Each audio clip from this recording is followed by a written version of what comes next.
And welcome back, everybody, to another episode of the Always Pressing PGA DFS podcast. This week, previewing the final WGC, or no, we might have one more WGC event of the year, the Fed-Ex St. Jude Classic.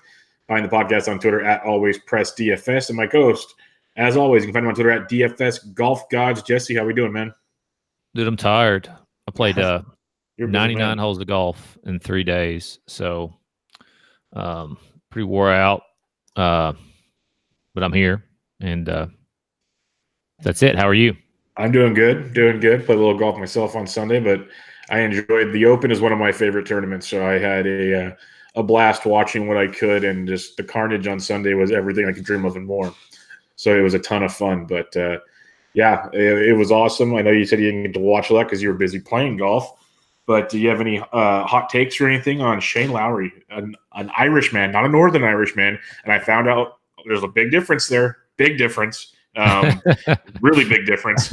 But like Shane said at his post round thing, is there's one thing that the country can unite on, and it's golf. So they appreciated that much. At least an Irishman won it. It was pretty awesome, though. Any thoughts on that? Yeah, I mean that's not necessarily who we thought was going to be the guy. Rory was obviously the huge fave going in, but the champion golfer of the year goes to one Shane Lowry. I mean, I don't know. Like, I wasn't super high on him just coming in because he hadn't had a whole heck of a lot of success in past past Open championships. I know Kevin mentioned him as pretty much the only guy above 7,500 last week that he liked. Mm-hmm. And he was right around 6-7% owned, depending on what contest you were in, and so it wasn't that high owned. But the dude just he knew how to get around there. And I'm sure you watched. You said you watched some on Sunday, didn't you? Yeah. I mean, when it was driving wind and rain, and I mean those shot trackers they had on him, like he was hitting shots that looked like, I mean, just barely got off the ground on the tee box, and then he was hitting shots that no American could probably ever even think about hitting. I mean, it was wild to watch some of those. Watch some of those shot trackers. Those guys know how to play that weather, and there was some wild weather that moved in on Sunday. I guess Saturday and Friday were pretty good. Thursday was a little bit more or whatever, but yeah, I mean, good for him, dude. I mean, we were due a kind of, I think, less known person. Obviously, Shane Lowry is more known to guys like me and you who talk golf week in and week out, but the average, golf fan probably doesn't know didn't know really who Shane Lowry was before last week. So. And it was cool because you see this era of all these bombers and everything, and they're all fit and they work out. And then you got Shane, little plump guy, like probably a little more than a dad bod, walking out there, the big old beard, just smiling for days. Like it was just fun to watch him, especially on Sunday, once he kind of had it wrapped up. Like you said, the weather throughout the day, they moved the tee times up, which they never do at the Open. They moved them up. Yeah, so they did move them up. I was wondering about up on Sunday. Okay. Yeah, and like part of people like enjoyed it because it wrapped it up sooner, but then there was a big group because if you look at the scorecards, like Molly goes out and shoots a 500, and I think he ended up top 10ing out of nowhere because just the carnage. Like Rose was 8 over, Xander 7 over. He finished 11th. But he wasn't even close. Then you got JB Holmes shooting like an 87, which was amazing. Absolutely amazing. I'm not trying to talk trash on your Kentucky boy, but oh wow, that was electric. That was electric. Listen, first of all, so I was on a golf trip with a bunch of my friends. We're all basically from Kentucky, some of them from Ohio. But long story short, they were like, after day one, when I looked at the fucking look at the scores after day one, I was like, JB Holmes is leading this, at 5 under par. And then, everybody was like, oh, yeah. I was like, he may not make the cut. And then he actually played pretty good. Yep. He actually played pretty good on Saturday or Friday, and then backed it up pretty decently on Saturday. But, once the weather came into play. Yeah, I mean, me and like we've played JB and been around long enough that like the guy will blow up. And I mean, it sucks. Obviously, I'd rather see him win over Lowry because like you said, I'm a Kentucky boy and I want to see him win. But yeah, I mean, 87. Yeah, that 87. Like watching him play some of those shots, he was in places that I go to. Like he was rarely in a fairway. He was all over, and I know it was windy. Like you mentioned some of Shane's shots. Shane was. It was amazing. Like he was punching it all over the course. I don't think he ever tried to elevate one more than like 30 feet off the ground, it seemed like. He was just lasering worm burners everywhere. Right. And it's how you play links golf in that weather. It was awesome to see. That's why I like it, because the factors come into play. The course, if you play things right, can be friendly because of the rollouts and everything. There's not just one set of golf skills that wins out there for all 4 days type thing. Like, you have to be a golfer to compete in that kind of deal. And I thought it was pretty cool. Did you read it all? The Brooks Koepka comments and interactions and everything yesterday playing with JB? I didn't see much about it other than a few tweets, but I didn't see like anything afterwards. But I can only imagine, as slow as he is, and then he fires 87. Yeah. But Brooks, he at one point went to a non-existent watch on his wrist to the officials, and then he mentioned in his post round, it's not that JB's approach and setup is slow. It's about normal. Like a lot of the guys, it takes a while, but it's normal. He's not even ready to go when it's his turn. Doesn't have his glove on. He's not near his ball. Like, he's just kind of out in la-la land, not even caring about anything. So that's the problem. He's not even ready to go. Yeah. Well, I feel like every group has that. I mean, you probably have a dude like that. I don't know. Maybe you don't. 100%. Like, I played with a guy this past weekend. He was like that. Like, we were playing a scramble. He's hitting second. I'm hitting last, and I look over in the golf cart. One of my buddies is up. He's got it pegged up, ready to hit it, and another dude's still in the cart, messing on his phone or doing whatever he's doing. I'm like, come on, let's go. And so it's frustrating to play with somebody like that. So yeah, it's annoying. It's not the fact that like you said, it's not the fact that take your time, line up your shot, make sure you're ready, but be ready to play when it's your turn. Like, let's not start putting our glove on after my ball hits the green. Yeah, I've always told people, because I'm not a pro, I'm like a 16 handicap. By no means am I freaking great, but what I tell guys is, I don't care how good or bad you are, as long as you're moving and playing, you can shoot 140. I don't give a shit. Just keep moving. Right. Like, I don't care what you do. I'll play with anybody 100%. If you keep moving. I don't care. Yeah. And so I could see Brooks, because that's what tilts me, is when I'm sitting there waiting for you to like tie your shoe and stuff. It's like, no, it's not how this goes. Move. But so that was entertaining. Can't wait to see more of that. Did you see any of the Xander Schauffele driver gate news? So I heard a little bit about it. I saw, obviously I follow Stephen Bowditch on Twitter, and I noticed that he had tweeted something about it. So I asked somebody, what was going on with it or whatever, and they kind of explained it. Basically, that they tested Xander's driver. I guess, was it before the tournament started or Tuesday? Okay, and then they called him out for having a non-conforming driver. Mm-hmm. And he missed it by percentage points. Apparently they only tested 30 players, not the whole field, and 4 of the 30, so over 10% of those 30 were hot from 3 different manufacturers, and it's supposed to be kept under the hood. Like, I guess R&A busted guys in Tokyo, but no names have come out. It's one of those kind of things that you put it away, you get a new driver. Like Xander even said, I just go to the truck, and they just hand me my clubs. I don't test them. I don't do anything with them. It's whatever they give me, I play. And there's a lot of other things that are involved in that, but it's pretty shady. And what Xander was pissed off about the most is that they didn't keep it quiet like they're supposed to. It's supposed to be like, no one's supposed to know about it. Right. And so when he starts walking around, and now like his buddies are joking around, he's a cheater and stuff, and then the media finds out, and then it gets bad. Well, did you see what Stephen Bowditch tweeted about it? No, I did not see that. I mean, he basically said that nobody knows if their driver is conforming. Yeah, exactly. Right, because Xander was saying is like, literally, they hand me a club. I have no clue. Right. I mean, you would just expect, like he said, and he actually replied to somebody's comment on there, like, do you know for sure that your speedometer is accurate? Yep, exactly. You have no idea. Right. I mean, you just get in the car, you buy the car, and you expect that it is correct. Mm-hmm. But then if you get pulled over and you were doing 75 and the guy says you're doing 80, well, I mean, what are you supposed to do? So, yeah, that was an odd deal. I guess at least it happened before the tournament started, and he didn't get disqualified or anything like that. What I'm wondering though is why, especially on a major, do you only do a part of the field? If you're going to do it to everybody. That part doesn't make any sense to me. Yeah, I agree. No, 100%. Like, especially if you're going to pull drivers. Yeah, because if 10% of those, would you say 10% of them? Over 10%, 4 out of 30. Yeah. So like 14% or 12%, whatever the math is. It's over 10%. So then, the field was 156. So you got to think that there's at least 20, 25. Yeah. And that could make a big difference. at certain times. And somewhere else I heard that any driver, apparently, after you hit it X amount of times, it gets hotter and hotter. So it just could be an older driver and was legal when you first got it, and just it's what happens. So it's crazy to think about that, because I never thought golf would be going this direction and this would ever be an issue, but here we are. Right. Well, it's kind of, that's very odd. Yeah, there's a lot we could talk about. Because like I said, I love this tournament. Rory trying to make the comeback on Friday and just watching his emotions.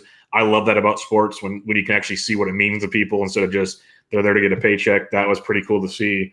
All the Irish guys, Graham McDowell company, were there, but it was wild. The weather was insane. The scoring on Sunday was bonkers. It cost me a good chunk, but I still did okay. But it cost me what could have been. But did you see? Wow. Did you watch it 1:30, or I guess it was 10:30 your time, when the first tee shot went off Thursday morning? I watched about half an hour the first night, and then I went to sleep. Yes. Yeah. So you saw Darren Clark go out there and that was make awesome. that birdie. It's like stuff His like hair. that, though. His hair is ridiculous. Like I've been bald since I was 17, and this asshole's got hair that looks like it's from a movie. Oh my God! And didn't move. And then he lit up a cig as he's walking down the second hole. He's amazing. But see, that's Euro golf, man. Like I know. I think there's a part of me when I just retire, I just want to go live on the European tour for like a year and just experience what's so different. Because everyone said that's covered it says it's like so much better and so much more lax and so much more fun to cover than PGA Tour golf. Right. I can only imagine like what they go through. It'd be so much fun. Well, speaking of PGA Tour, did you keep up with the Barbasol? I kept up with one Josh Cheater, going low. Our boy Seth Straka finishing third. Yep. Mm-hmm. Maga somehow Jim Herman first. Oh, sorry. Jim Herman won. Yeah, I know. Maga. Oh, Maga. I was joking. Him and Trump, they're buddies. I see what you did there. Yeah, I was making a bad joke. But all I know is Sunday was weather related, so scoring wasn't crazy. But Saturday, when the Open ended and I was actually home, flipped on the Barbasol, and it was a scoring bonanza. And those boys were sweating their balls off out there. It looked nasty, dude. It was hot. I mean, it looked miserable. I played probably an hour south of where they were, maybe not even that, maybe 30 minutes, 20 minutes the way the crow flies. And I mean, it was 95 degrees with 90%. I mean, it felt like it was 100 degrees when the sun was beating on you. It was something else this past weekend. And like, I like to walk with, when I golf, make fun of me. I'll use my push cart. I'll go walk. But when it's hot, I'll ride in a cart. And when it's that hot, it's still miserable. Like there was no, like the only relief was riding in the cart. Like if you sat in the cart, if you sat in the cart or just stood there, like I couldn't touch my shirt because stuck to you. Like no, because like my hand would get wet. Yeah. You know what I mean? Like, and I have like a nice, like one of those new nice shirts on, and like, I had to have towels. It was something else this past week. Because when I first turned it on, I didn't realize it was that miserable in Kentucky at the time. And I see, it was Bill Haas. He had just sweat stains all around his tits. It was unbelievable. And then Kip Hindley, the caddy for Austin Cook, he went to bend over to pick something up, and just beads of water were pouring off his hat. It was just like, it was crazy. Right. It's absolutely insane. Yeah. So, yeah, but the Barbasol was cool. Your boy Teets, they got a lot of coverage on PGA Tour app too, doing stuff for Kentucky and everything. So that was cool to see because, obviously we've had his caddy on the show, your buddy, and, the Kentucky narrative and everything. And he's been battling. You've talked about the story of him for so long. So it was cool to see him kind of get his due. And then he played really well to top it off. So it was. They had a nice payday too. I mean, I think he made it like $170,000. So really, that's outstanding. That's big. Yeah, and those points and all that kind of stuff. Because he's been playing. We've mentioned him lately. You have for sure. He's been playing well and making cuts here of late. So yeah, maybe he's one of those guys next year. Maybe the West Coast isn't his friend, but he gets Midwest and East, and here we go. It's rock and roll. I mean, if he can turn it up, he was coming into that, he was about 180th in the FedEx Cup, so he needed some really high finishes. So I know that I'm pretty sure that the FedEx Cup points that wasn't like a normal event, but still, hopefully, that's a little springboard for him. So definitely be rooting for him. Is he heading to Reno this weekend for the Barracuda? I would imagine. I don't know. I haven't. Yeah. Well, I guess we'll find out. I don't think there's DK for the Barracuda. I don't think there was, but maybe there is. I think there will be. No, wait. Is it no? Because it's Stableford. Isn't it Stableford? Yeah, I don't think there will be. It's goofy shit. But yeah, it'll be interesting. But as people notice, we're talking longer because A, there was some fun golf to talk about. B, we have a 64-man no-cut event coming up. So we'll be done in about 10 minutes once we start that. But any final thoughts from the weekend? Because like I said, I really could sit and talk about the Open for a long time because I enjoyed so many parts of it. But I know it's not for everybody. And lastly, but I guess one thing I'll say before you want to wrap up is the golf course, Portrush, was absolutely amazing. Like the first time I saw that place, I'm like, that is a new bucket list item. Didn't even know it existed. It was beautiful. Yeah. No, 100%. Like that's but it wasn't like your typical. It was in some senses like your typical Open Championship, but their greens were different. They were, like you talked about last week, they were raised a little bit. You had to be a little bit more accurate and stuff like that. But that 18th hole, man, like, and it used to be 16. They changed it. Yeah. But the way they set it up, as far as having basically the grandstands, stadium seating around it. Yeah. I mean, that was awesome. And then they let everybody come on to the fairway. That was badass. Yeah.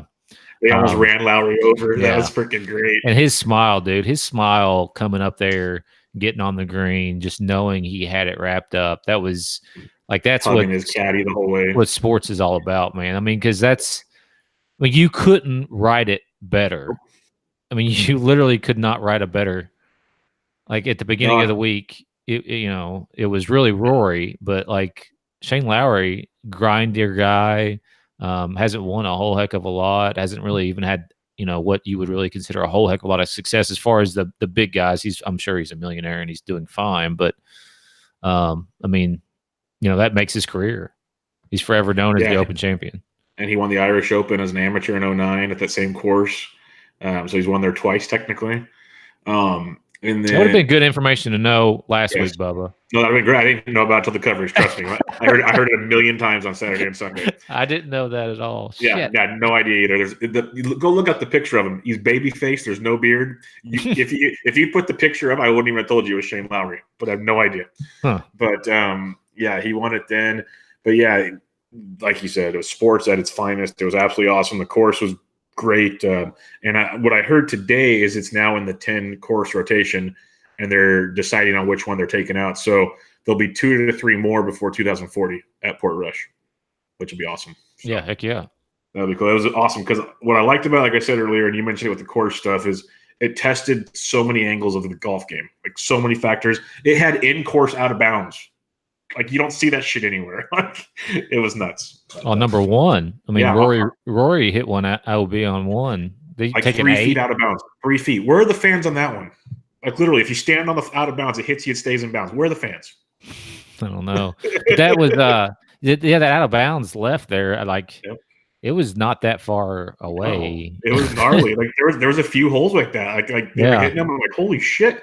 Links, you used to be able to kind of hit anywhere you want. Remember was it Spieth in 16? He's playing from like 3 fairways over, going over a grandstand. Like, that wasn't happening here. No, it was wild. I loved it. But let's move on. All right. If you have any more questions, come bug me. I'll talk to you.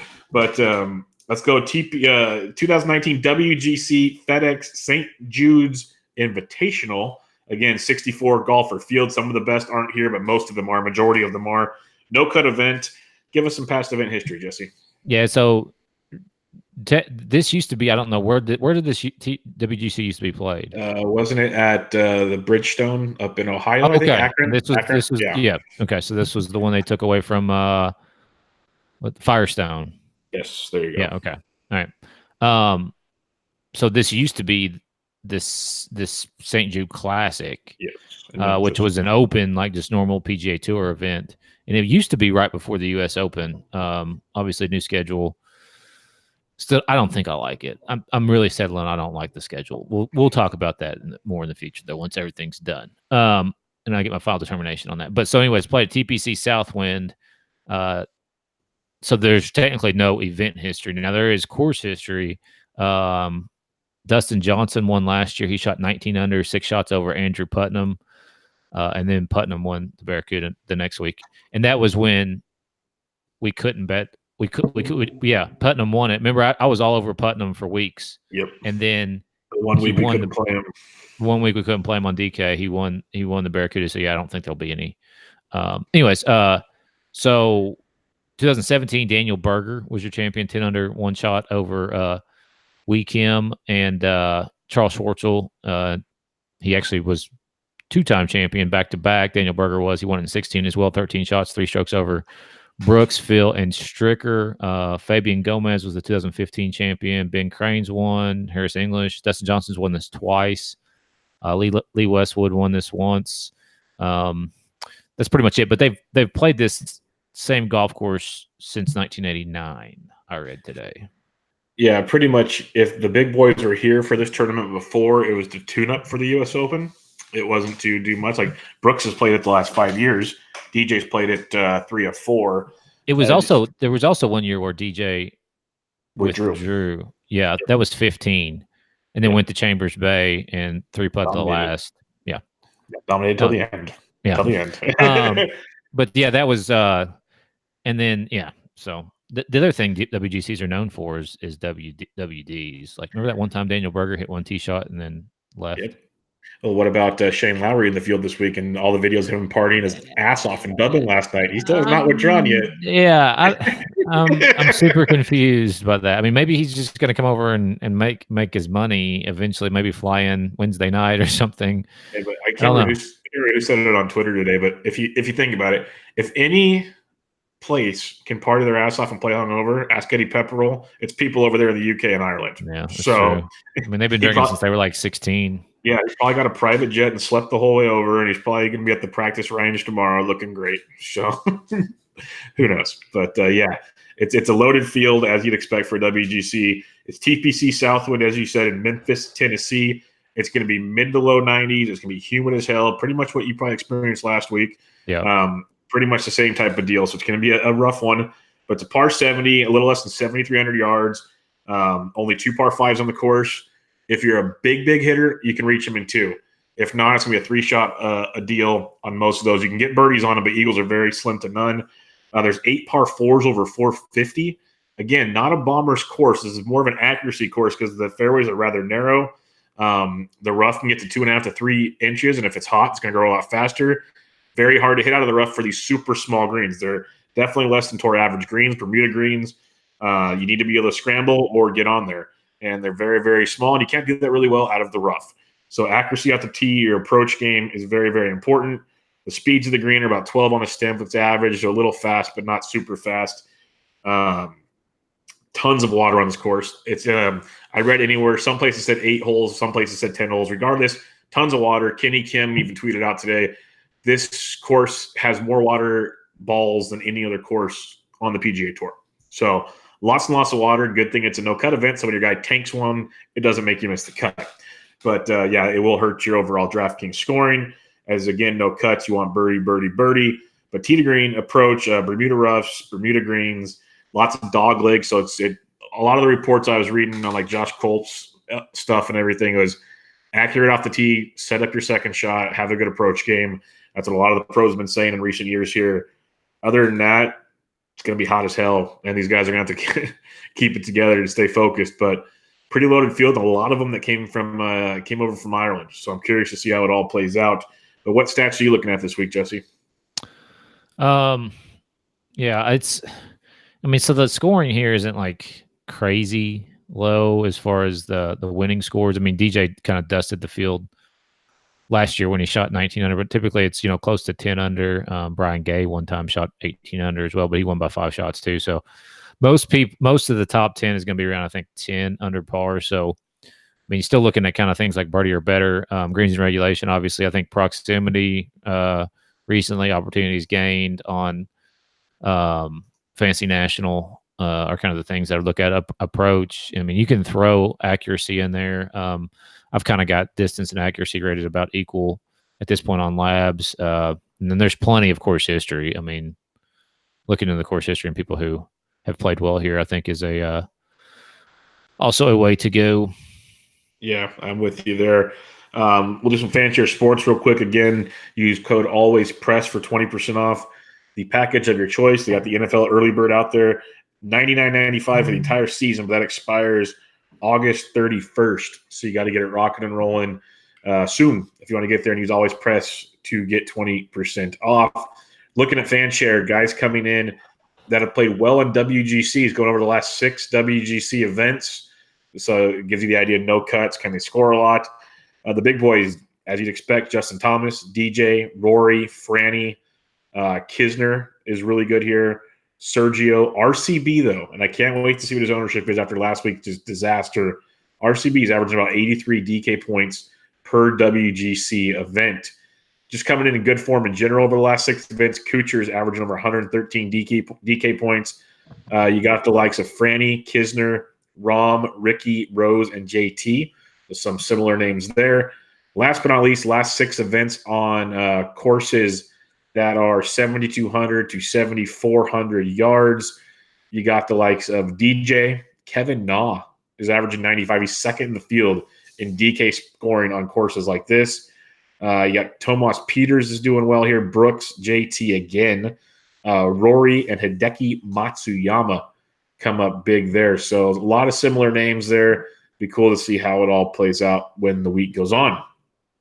Let's do it. Let's get into the DraftKings scoring or picks for the week. We have 6 guys over 10K, Jesse. This is great when you have 6 of 64 golfers over 10K. Brooks Koepka at 11.6, DJ at 11.4, Rory at 11.1, JT at 10.7, Rom at 10.4, and Fleetwood, who he could have put over the weekend, would have been huge, at 10.2. What do you have here? Yeah, this is, it's really difficult up here. DJ has the course history.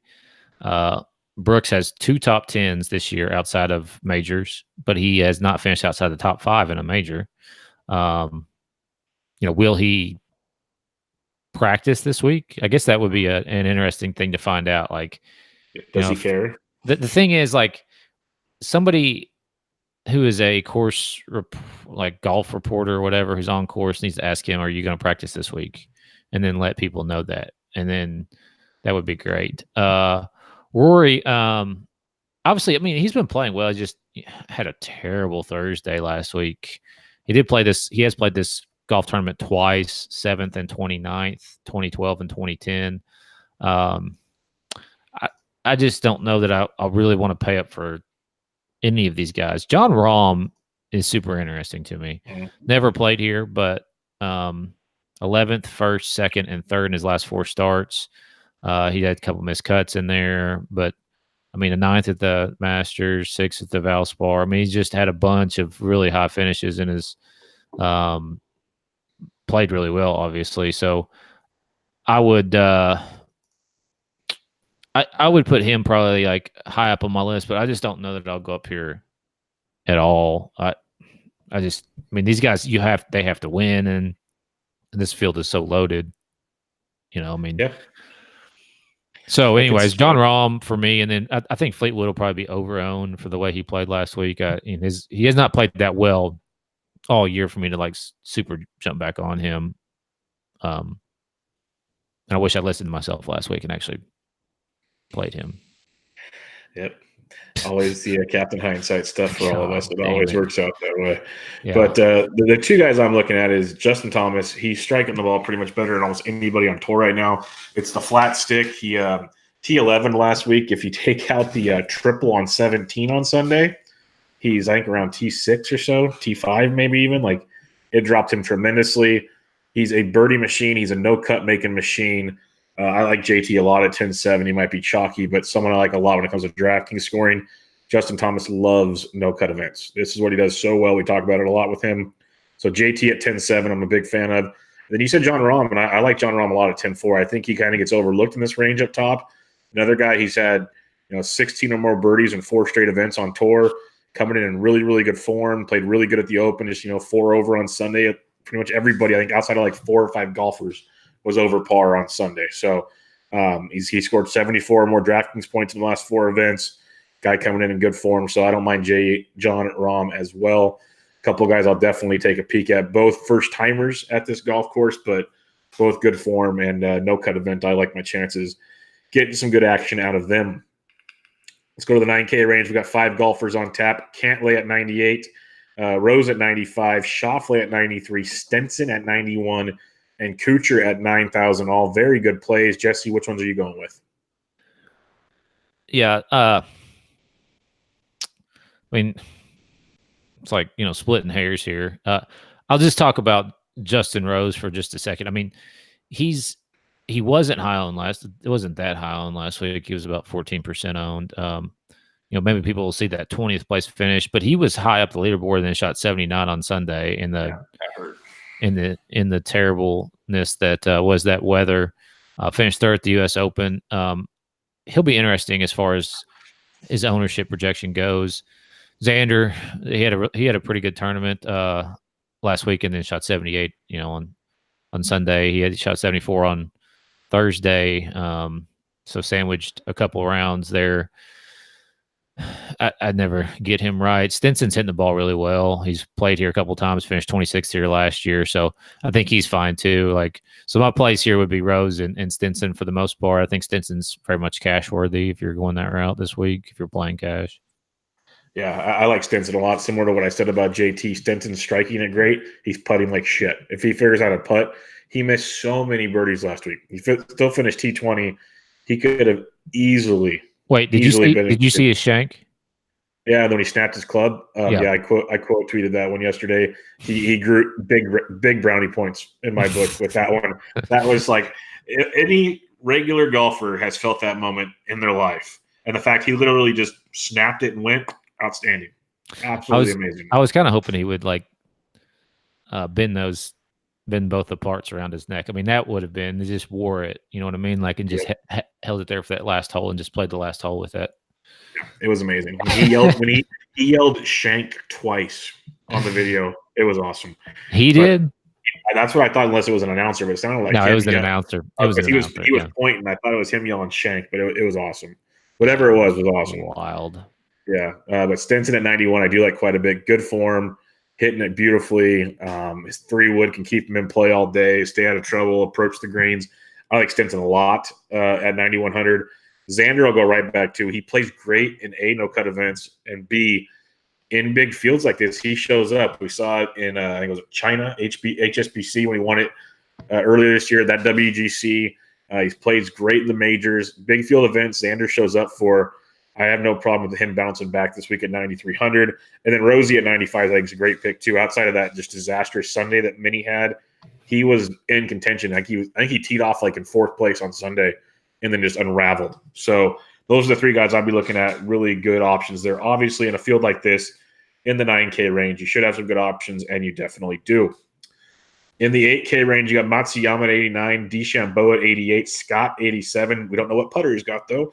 Spieth at 86, Lowry at 85, Finau 84, Day 83, Webb 82, Casey 82, Usti 81, Woodland 81, Reed 8,000, Hatton 8,000. I don't think there's ever been this many $8,000 players. Jesse, what do you like in here?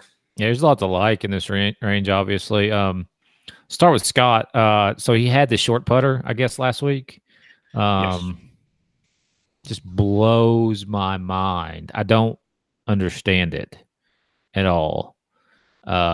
He played awful. He was the cash game lock of the century. There was 0 chance he was missing the cut. Just been playing great golf. Had some success over there. And he shoots 78, 73 to not even sniff the cut. I hope he brings a long putter this week. I will go back to him at 8,700. I hope most people don't. Decky is playing and just hitting the ball super well. He missed the cut too. He missed the cut on the number after a 3-over on Friday. So, again, I hope we can get him in some depressed ownership there. I think Bryson will be popular. He's had a lot of success. Well, not had a lot of success. He's missed the cut in 45th here the last 2 years he's played. He missed the cut at the British Open, but people just seem to jump on him this time of year. That day price is interesting, $8,300. I'm super confused how he's down that far. He's only played here once, 23rd, coming off a missed cut at the Open Championship. I just don't really want to play him. He's not super sexy to me, and that might mean that he wins because it's just how Jason Day is sometimes. Paul Casey's fine. Webb Simpson's I think a good play too. He's had semi success around here. Missed cut in 15, third the year before, 29th in 10. Missed cut in 9 and 64th in 08. So he does have the top 3, in 2014, and just pretty steady golf at this point. And then, man, Patrick Reed. Yep. Here we fucking go. So miscut, 5th, miscut. That was back to 14, 13, 12, and 11. So that was a while back. But the dude finished 10th last week at the Open. Did you see his umbrella? No, I did not. I missed the umbrella part. He had the 2016 Ryder Cup umbrella. That's amazing.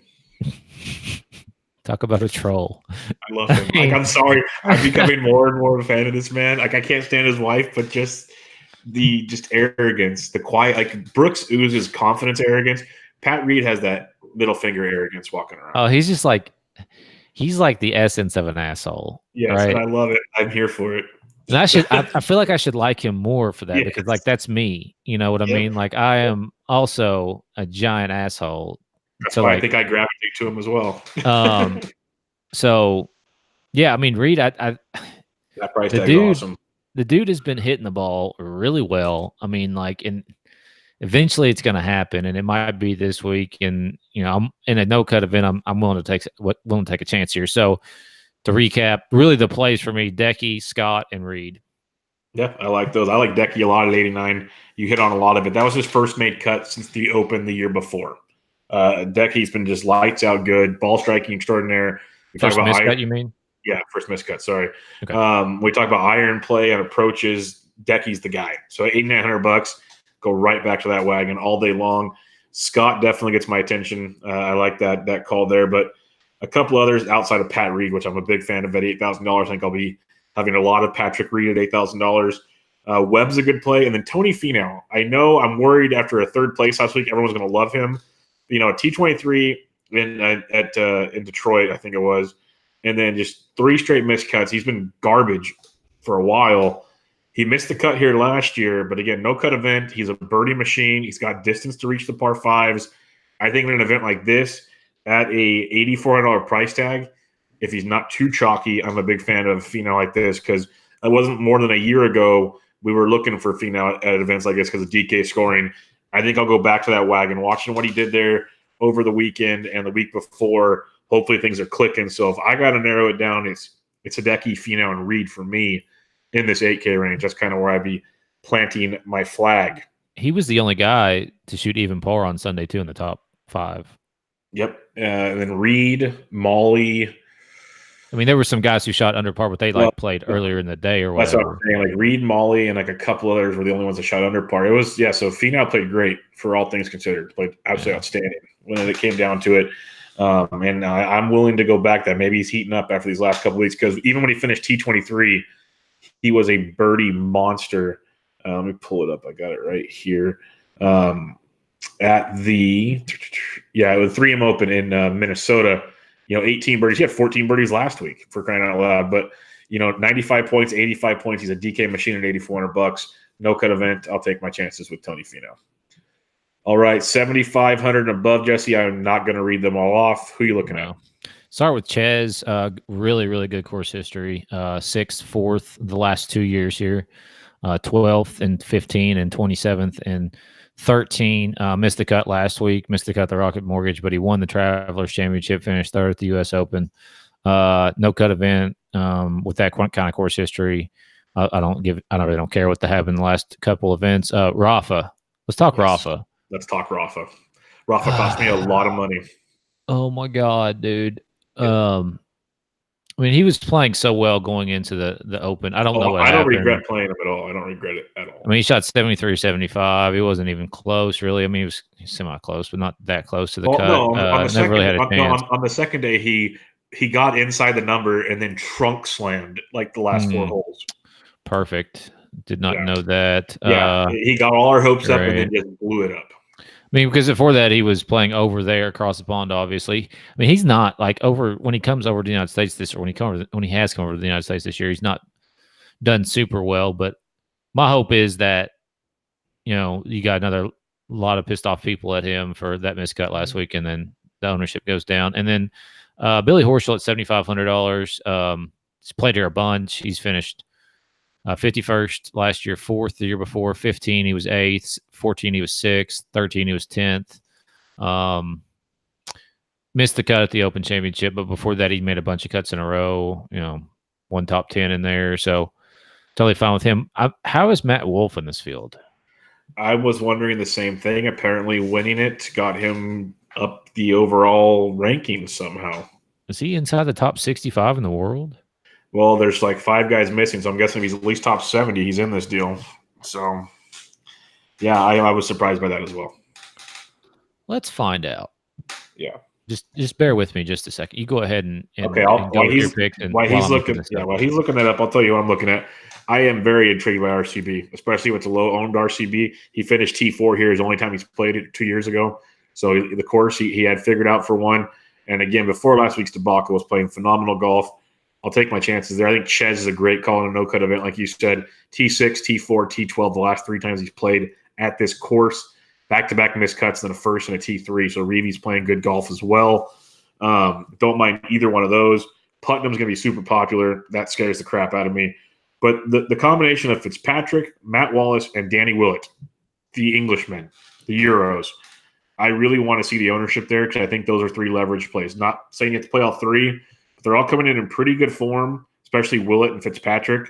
But all 3 of them are birdie machines. They can score in bunches. And I know I keep saying that. It's a loose term, but on a no-cut event, you want birdies, you want DraftKings. Like, this is what you want. Those 3 guys can do it. If you can get one of those guys low-owned, I think it's going to be big. I think Willett might be the most popular, but you got Fitzpatrick, Wallace, Willett. Out of those 3, it's kind of bookmark it. We can talk on Wednesday in the Slack chat when we get ownership. I really like looking at one of those guys as a leverage play. Say you take some chalk up top or something, use one of them to get you some DK scoring somewhere else. Did you find our answer, Jesse? Yeah, I mean, he's 138th. I'm guessing that the 3M Open got him in. But I thought this was that's weird. That's really weird. I didn't think they had exemptions. I thought it was either you are or you aren't in the top 65. That's bizarre. I don't know how he's in there. I didn't until like we were just going through the list here. I just didn't even realize he was in. But $7,500, like, I don't know, the dude can make a lot of birdies, so I don't mind him at 7,500. And there's plenty of people below him that you could play that really you think have a better chance. But I mean, you never know. It's no cut event. He's already got to win. No pressure. Yeah, he can grip it and rip it. Have some fun with it. Who do you like 7,400 and below? It's weird, man. I'm gonna go with Phil, 7,300. Are you serious? Yeah, I am. I know. What a weird year. He won the Pebble Beach Pro-Am this year, which seems like just lifetimes ago, doesn't it? Yes, a long time ago. Yeah, I mean, Wolff is in the I didn't know if Labs messed up. He's in the field, man. He's definitely in the field. Yeah, he's legit in the field. Moving on, Phil Mickelson, 3 straight missed cuts. Has played absolutely terrible this year since basically really after the Masters. Finished 18th at the Masters. He even missed 2 cuts before the Masters in a row. But, so course history, Phil here, 12th last year, 9th year before, 2nd year before that, 3rd year before that, 11th year before that, 2nd year before that, and then 9th back in 09. So he's got the course history. It's a no-cut event. He makes birdies. I'm going to have to do it. I don't hate it. I don't hate it because it's a no-cut event, but God, he's so tilting. And he lost a lot of weight. Give him credit for that. He went on fasting. He started fasting before the Open. Yeah, makes no sense. I don't understand. Like, you're gonna fast and like mess your body up that way, and then go travel to like a time zone that's. I mean, if you're living is 9 hours ahead of you, right? Something like on that, the West Coast. Yeah, it's a ways out there. So we didn't even mention it. Tiger Woods. We didn't even talk about Tiger. Dude, what did he shoot on?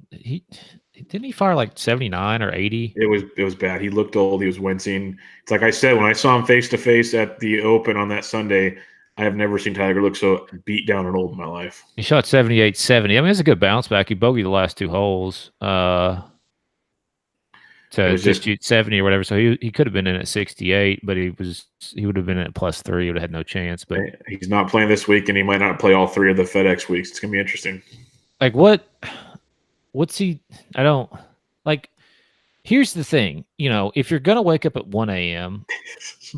by yourself in Jupiter, Florida, you know what I mean? Yep. Like, why not just go play the Scottish Open? I don't know why he just didn't not even play the Why Scottish not Open. play the Just Irish Open, then take a week off and then play? Or just go get a house over there for the month because you can afford it and just go practice at your own leisure. But either way, like, I know you're getting old. You want to kind of cut back on the tournaments. I get that, but you have to stay in like the playing shape and mentality. Yes. Like your mental game has to also be strong. He looked terrible when I saw him in an interview before the tournament started. Yep. I'm just, I don't know, man. Like, it's hard to watch. I have a theory, like that he took a shit ton of steroids before the Masters. Well, I don't know about for the Masters. I wouldn't be shocked, but I'm worried about what he did when he was in his heyday because the way he looks now, I know he's old. He just doesn't look the same. Like he looks. Oh, he for sure fucked his body up doing all kinds of stuff back in the day. But I'm just saying, like he did something before the Masters to be like in like peak condition again, and then like it only lasted for a week and it's over with now. We'll never see it again. I don't know. Yeah, it was pretty wild. But I just wanted to bring it up. I figured we didn't even talk about Tiger, which was pretty crazy. Yeah, and then he's not in the field again. Like we might see him for the first FedEx deal, and then maybe the finals if he gets there. I don't know. Pretty crazy. Anybody besides Phil down here? No, that's it. That's it. All right, a couple I'm looking at. Alexander Noren, another guy, first time at this event, coming in pretty good form. T11 last week. It's one of those guys that when he's on, he can score a lot. If he's a mess, it's going to be a lot of water balls. So just keep that in mind. But places like TPC Sawgrass and Florida courses, he actually seems to show up, play pretty well there. Not the same course, obviously, but condition-wise and everything. Noren at 73's got some upside, usually low ownership with a guy like Noren. And then my boy, he played really well this last week. On the weekend, he just couldn't play the last like 5 holes each day and kind of gave his strokes back. But anybody that can rock a 1776 hat at the British Open, Kevin Kisner at $7,200 is in play again this week. Did you see that, Jesse? I did see that. Yeah, I did. That was absolutely amazing. That might have been better than the Ryder Cup deal. Like the Ryder Cup deal gets you heckled. 1776 might have got you shot. That was absolutely the balls on Kiz. He played really, really well. T30 doesn't tell you how good he played. His front nines were always great. His back nines, where the course was tougher, kind of ate him up. But he won WGC, the match play. He plays really well in these tournaments. Loves Bermuda greens. I think it's $7,200. Kiz, big fan of him this week when it comes to cheaper guys down the list. If you get into the 6K range, Jesse, I got 4 guys I don't mind playing. Who are the guys you're looking at? I'm still trying to figure out how Matt Wolff is in this field. I mean, like I'm reading articles and it says that he committed. But how do you commit if you're not top 6? Anybody that's listening to this show, either comment on YouTube or give a rating and review on iTunes and tell us, or just hit us up at Always Press. We need to know what's going on here. So, like, one thing on here says 46 of the top 50 players in the OWG are officially committed to this tournament. And then so it says with the commitment deadline passed, the field is set with the exception of non-qualified players still have the opportunity to earn their way in the field via 2 ways: jump inside the top 50 in the OWGR when it's released on Monday, or win the Open Championship Sunday. Which he didn't win that, so maybe he jumped in the newest top 50. It still wouldn't make sense. He won a lower end. He won a lower end event. He's played in 4 golf tournaments. There's no freaking way. No, he's not. He's 134th or something like that around there. So, as far as getting back to what we're actually doing here. If people haven't realized this is what happens, we have no cut events. We lose focus quickly. But Corey Connors at 6,300, 68th year last year, just hitting the ball really well, and he's not getting the finishes. He didn't make the cut at the Open Championship. Finished 46th at the 3M, but he can kind of go on some streaks. And then that's really just kind of more of my model on Labs play here. And then Philip Erickson. I don't know who this guy is, but he's way up the model. He's been playing on the Southern United. Erickson sounds like Scandinavian. Yeah, he's been playing on some weird tour a bunch, and he's been playing okay. So, $6,000 if you want a super punt. There he is in a no-cut event. Other guys who can reel off a bunch in a row, like Tway, he might be okay. Kevin Mitchell missed the cut last week, but he would be, be okay. And then your boy Kevin, I'll leave that up to you. You tell me. Yeah, I'm not going to touch Nah. I know he plays well. I know he hit the fan share numbers, but I'd rather go 100 more than Keegan Bradley, who's better than a lot of these guys down here. He's actually won within the last calendar year. I like Keegan at $6,900. A few others. Haotong Lee actually plays really well in these WGC events at 6,600. He goes on a few of those fan share lists we talked about. No cut events. He can go on Birdie Fest as well. Keith Mitchell, you mentioned him. He loves Bermuda, 237 here last year. And then last but not least, a dude that surprised me he was in the field as well. I know he's won an event this year, but I did not think he was in the top 50 also, Jesse, is Max Homa, who's made 2 of 2 cuts here at this course, coming in okay form. But the reason why I like him at 64 is he might make some bogeys, but he can make a lot of birdies. Yeah, no cut event. Homa's going to go big and try to get some free guaranteed cash out there at $6,400. I don't mind it, but he's another one that kind of surprised me. He's in the field also. So, yeah, let's recap it, Jesse. Let's have some fun here at the end here. 10K and above. Give me one guy. I'm going to go Rahm. I'll go JT. 9K. Give me one guy. 9K and above. I will say Justin Rose. I'll go Stenson. But I like a lot of those guys right there. Okay, 8K since it's so freaking deep this week. Give me 2 guys since we gave 3 earlier. Narrow it down to 2. Let's go top and bottom, Decky and Reed. Yeah, I like that a lot. I like Decky and Reed as well. If I got to give you someone different than what you did, I'll say Finau. 7,500 and above. Give me one. Ches. I like that play. Give me Fitzpatrick right now. Okay. I'm one of those English boys, I think, or Scottish boys, whichever ones. I apologize. I like one of those guys there to do some damage. 7,400 and below. I'm going to say Kisner. Who you got? Phil. Phil, that's right. And your top 6K guy? Connors. I'll go Keith Mitchell. He's a guy that's just going to bomb away and see what happens. So get weird there. We usually don't condone cash on weeks like this. So if you're playing cash, hit us up in the chat. We'll help you there. But cash on no-cut events is no bueno. GPP, though, Jesse, give me 3 guys you'd start a lineup with. I would go like Decky, Scott, and Reed. I like JT, Finau, Kisner. I'd probably throw a Reed in there and then see how the rest fits out. Really big fan of that one. And last but not least, who do you like winning this thing? I feel like it's going to be Decky or Reed. I had both of those 2 written down here. Those are my 2 guys as well. I love it. Hideki's 33, Reed's 40. Those are my 2 guys I had written down. That's scary. We're both liking them that much. But they both had that form. I'm with you. Yeah. I'm with you. They fit this thing quite well. Any final thoughts, Jesse, as we wrap up another fun-filled week of PGA Tour golf? Yeah, I don't. Barracuda, Wyndham Championship, Northern Trust. I mean, like, I feel like golf's over, dude. No more majors. We have to wait till April For the Masters of next year for the next major. I mean, I guess the playoffs will be okay. Good news is, like we talked about last week, football's right around the corner, so that'll be fun. Other than that, no, I don't. Yeah, like you said, cash this week, kind of sketch. Be prepared for some super chalk, that kind of thing. For sure. Again, if you have any questions, hit up in the FSD Slack chat. It's free. Just give one of us your email. We'll get you right in there, or you can just contact Jesse on Twitter at DFS Golf Gods. I'm Matt Bedientrick, and the podcast is at Always Press DFS.